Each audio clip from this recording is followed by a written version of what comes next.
can see here that I am beating the eggs and the creaming together the butter and the sugar, and we're going to get it nice and fluffy.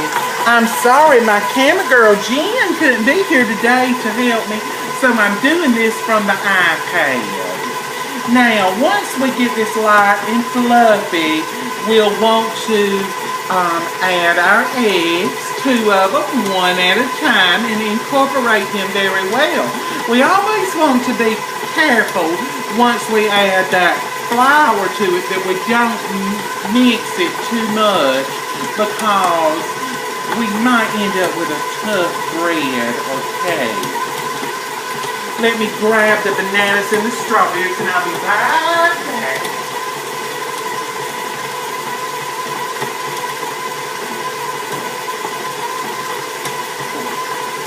You're also going to need some sour cream. That makes this recipe a little different. Another thing that I've done, I've sort of modulated on a recipe that Martha Stewart, you know, we queens love Martha and taught her everything she knows. So you're going to need some sour cream. And what I did, I had about 6 very, very ripe bananas. And I had a large carton of fresh strawberries. What I did is I picked through, I'm going to cut this off now because it's nice and fluffy. I picked through those strawberries and I washed them very well and I cooked them. And I have one of these lovely NutriBullets here.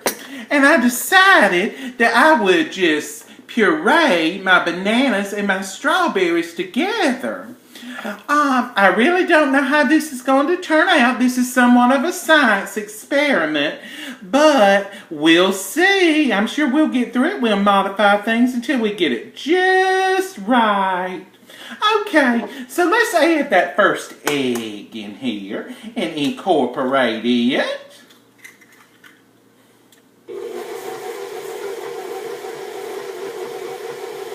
I've got to get my bun pan out. I thought I might do even more. I would make it into a bundt. You know, us Southern people, we love our bundt cakes. Add the second egg now.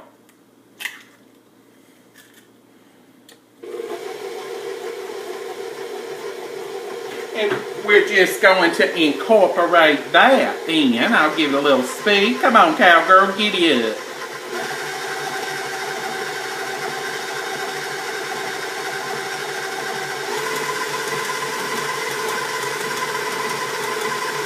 Oh, we have a lovely batter here. Let me lift you and take you and let you see it. Ooh, look. The cowgirl's getting it. Get it, girl. Okay, we're going to slow her down now.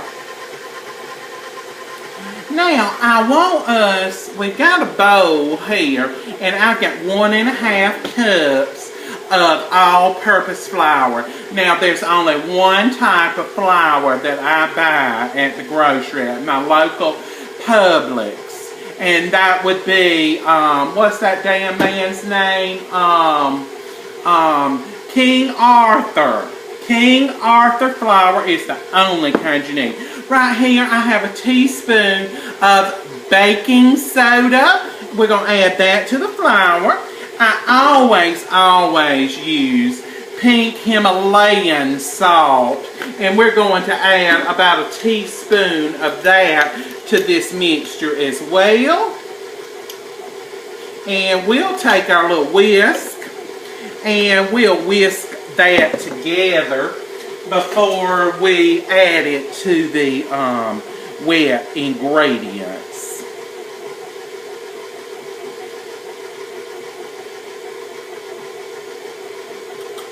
Okay, let's just slowly add it in till it's just combined. Remember, you always want to be careful when you're adding those dry ingredients so that you don't get the batter too tough.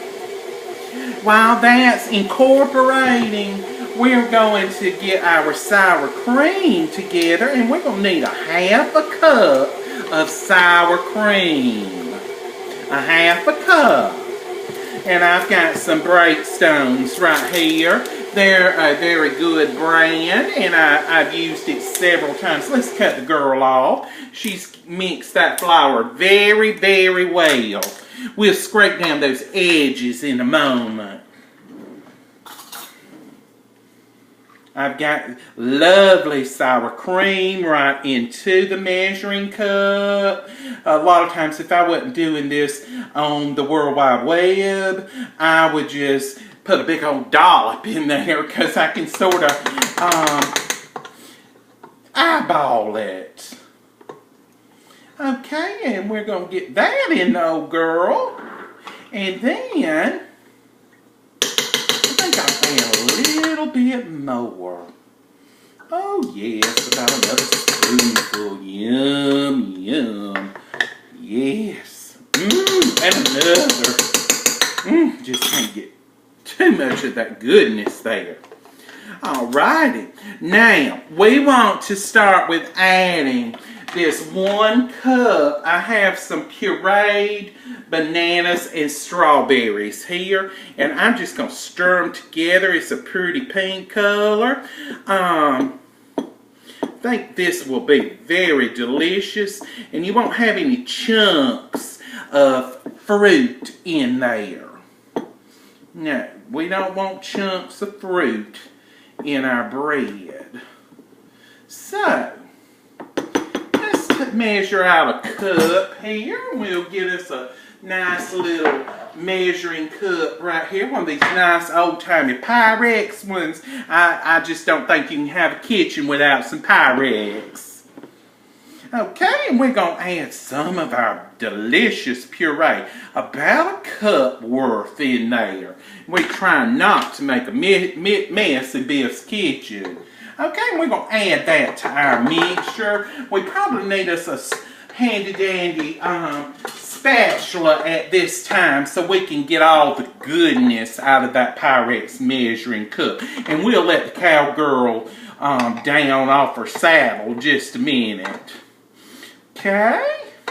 Alright, we've got all these ingredients here, and the only other thing left that we need to add to this mixture right now is going to be about a teaspoon of vanilla.